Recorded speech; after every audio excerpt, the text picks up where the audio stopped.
is something I said yesterday, and Which was what? I'm a double down. You know, I've been OKC all this Yeah, time. yeah.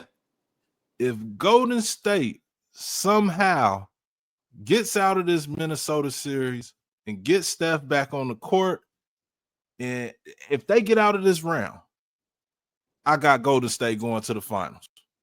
If they could pull off the upset, because it's an They upset can pull now off this upset. because of Steph being gone. Exactly.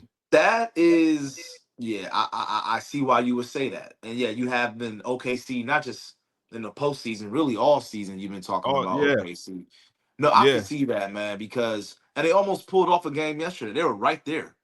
yeah. That was a They winnable were game. right there. Mm-hmm. And I was fortunate enough to catch the majority of that game. And they would have won it. I just feel like Jimmy Butler got tired or cold at the end, Yeah, you know. yeah, And then Draymond fouling out with 3 or 4 minutes left didn't help as well. yeah. That Um, hurt. but I understand. I understand what you're saying. If they can get past the Timberwolves, because here's my thing. If they can go into Game 5 tied, they can go 2-2.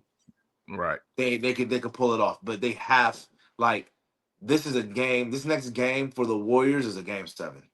Yep. You need to be two Yep. and two. Hopefully Curry can come back Game 5. It'll Yep. most likely be Game 6, but hopefully he can come back game Mm-hmm. five. And at that point, it's a 3-game series. Yep. Yep. So I would love to see that happen. Because like it's just them. It's certain teams, and Golden State has been one of those franchises that when they win championships, other than the KD ones, you knew they were going to be in the finals. But the first one and their latest one, 22 or Yeah. whatever, like those two championships were like just magical years. Hmm. Those was years you wasn't sure. They wasn't just favored to win, but things just happened.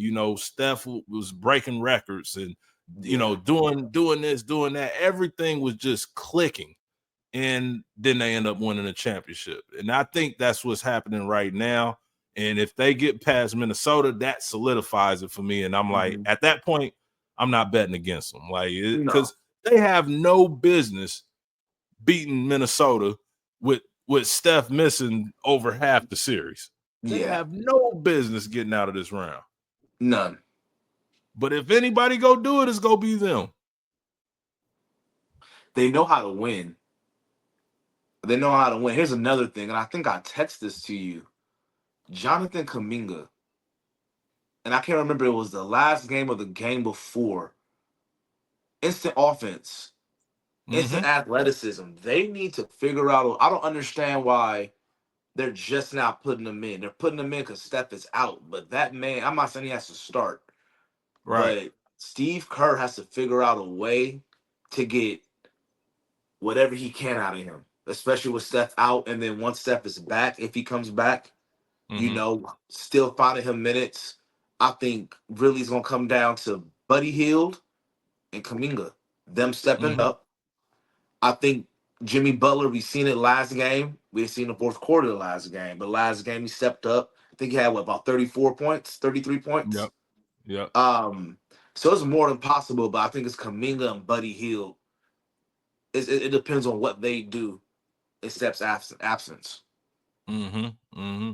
And that's funny, like that situation they having over there with Jonathan Kuminga, and he's having all these games where he just can't even get on the court. And he's far too talented to be seeing Yeah, this many DMPs. yeah. Do you think this, when a chip or not, is this the last time we go see Jonathan Kuminga in a Golden State Warriors jersey? It might be, man. If I'm Jonathan Kaminga, I don't know if I want to play for the organization anymore because Mm-hmm. this is what his third, maybe fourth season. Yeah, they didn't get a contract extension. No, they didn't extend me. They're not Mm-hmm. playing me. I need to Mm-hmm. get out of there. I think he needs to be traded, and I think there's a lot of teams, a lot of playoff teams today where he could be a good second or third option, Yeah. right? And I don't know if it's because Jimmy Butler came and it kind of messed things up, but he has raw talent, raw athleticism, and a lot of potential. So I see him going elsewhere, taking his talents elsewhere. Um, and I think that if they trade him, they can get something good back for Kuminga. Mm-hmm. Um, but I think this might be win or lose. This might be it. Because for me, if I was him, I feel disrespect. I don't know what's going on behind the scenes, right? But I would Right. feel disrespected. Because, like I said, I don't think it was the last game, but the game before they put him in, and he was like 8 for 8 on his first 8 shots. They're Right. not Instantly. minutes, 8 for like instant. I'm like, Yeah. why are you work? Yeah. Like, why are you not playing in the Houston series? Right. No, What is he so? has game. He Yeah, has game. Like I think he could average 20 points easily in this league, with yeah, the on a team that's giving him opportunities. But for whatever reason, he cannot stay in rotation. And it's funny because he's, I can't think of another player right now off the top of the head, even though I'm sure it's happened. But he goes from I can't get into the game to I'm starting. It's no in yeah. between. And There's I'm no, putting up the most points. I'm playing and the I'm putting best up the ball most. at the moment. Yeah, they giving me ISOs. Like it doesn't make sense. And if I'm Zero. Jonathan Kuminga, yeah. So first opportunity I can get, I would be out because I know what I'm bringing to this team. And you know what's there to stay for now at this point when I already got a championship my first year in the Hmm. league. You Yeah. know what I'm saying? So it's not like, oh, I'm staying for a chip. Now now he's playing for himself. He's playing for a check, which Yep. he's not getting from them right now, or whatever. So Hmm. I don't understand it, but at the same time, like, a lot of us didn't understand when Team USA when Steve Kerr was benching Jason Tatum. So Yeah, and once again, not saying you got to play 35 minutes a game or anything like that, but you deserve some burn. I think a good fit for Jonathan Kuminga would be like the Grizzlies. mm, I think that would be a good fit because there's no in Memphis they don't have like a solid number 2 offensive mhm, option. I'll say their right. second best player is a defensive player, right? Jackson. Yep. They have Yeah. they have Desmond Bain. Yep. You know, he's decent, but like from what I've seen from Kaminga, I think if he went to Memphis, he would be the bona fide number 2 option, and he would, like you said, average 20, 22 points a game. So I think Memphis would be a good look for Mhm.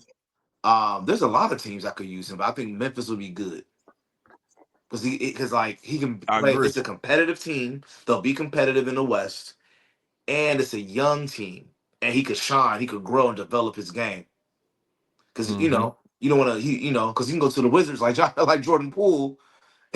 Oh man. And you're right. Like I don't want that for him. Don't do him like y'all did Right. Jordan Poole. Right. Um, yeah, don't do that.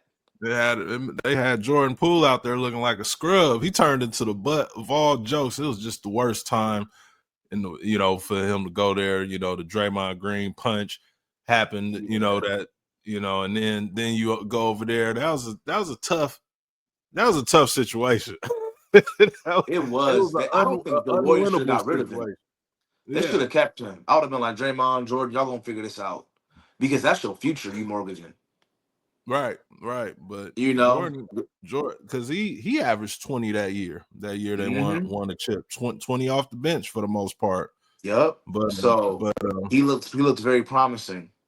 hmm So they and having then I think they having some issues with like the young players with their veteran stars. right, right. One thing that I remember, covering the team is that it stood out and it was weird to me. It was always like a lot of saying like Steve Kerr would be like, you know, um the starters versus the young guys or the young guys or whatever. And it was almost like two teams or whatever. And Yeah. I never really heard any team like, refer to their team, in that matter or whatever. But when you watching them, that's how it looks. It looks like, obviously you have, now it's just Steph and Dre or whatever, but Steph, Dre, Jimmy or whatever, and then there's the young guys or whatever, Yeah. and it's, I think it just created a, strange environment or whatever for, like, I know rookies that was in that same, draft class as Kuminga and Moody, and the Warriors do a great job of like developing players with the, through their G League and stuff like that. Getting, and I see a lot of teams. Sacramento is using the G League more than some of the other teams for development reasons. But I spoke to like other rookies at that time, and it was like, man, I'm glad I'm not in their situation. They gotta, they Yeah. Kuminga number 7 pick, Moody think 13 or something like that. They lottery picks, and they stuck in the G League. And then when they up with with the big team, they on the bench because this is a championship caliber team. So it's Yeah. like a, and I think they never transitioned and like grew out of that. And even though that it's 4 years down the road, but still, for any DMPs Kuminga is receiving, I still think it's unacceptable. Like I don't see why that's happening, but hey, if the Warriors, if they win the chip, just like Team USA won gold with Tatum sitting on the bench, it ain't nothing we can say. Nothing. We It's can't say gonna be anything about Steve Kerr if he win. If you win, yeah. that's it. Um, That, I think back in the day when we were coming up, the Spurs did a good job. Even though I hate the Spurs, I give credit where it's due. They did a good job incorporating their young guys, and I've seen it twice. I've seen two versions of it, right? Where we just talked about the lockout year. Tim Duncan won his second year in the league with the vet like David Robinson. yep, Fast forward 3, 4 years later, they're winning it again, but now yep. with a young Tony Parker, a young Manu Mm-hmm. Ginobili, Tim Duncan's in his prime, and then David Robinson, he retires after that ship. Fast forward another 8 to 10 years, now it's Kawhi Leonard Kawhi Leonard. Yep. with their veteran core of Manu, Tony Parker, and Tim Duncan. So Spurs, Yeah. they did it. So I feel like right, Steve Kerr was a part of that. Right, he Right. was the veteran guy off the bench hitting threes. So like Mm-hmm. the Warriors need to do that with Jimmy Butler, with Steph, and with the Draymond, and get these young guys going. Because I think that's why the Spurs were so successful. If they Yeah. wouldn't have done what they did it the way they did, there's no way they win 3 rings. Maybe, I mean, 5 rings. Maybe they have Mm-hmm. three. In Right. the early 2000s.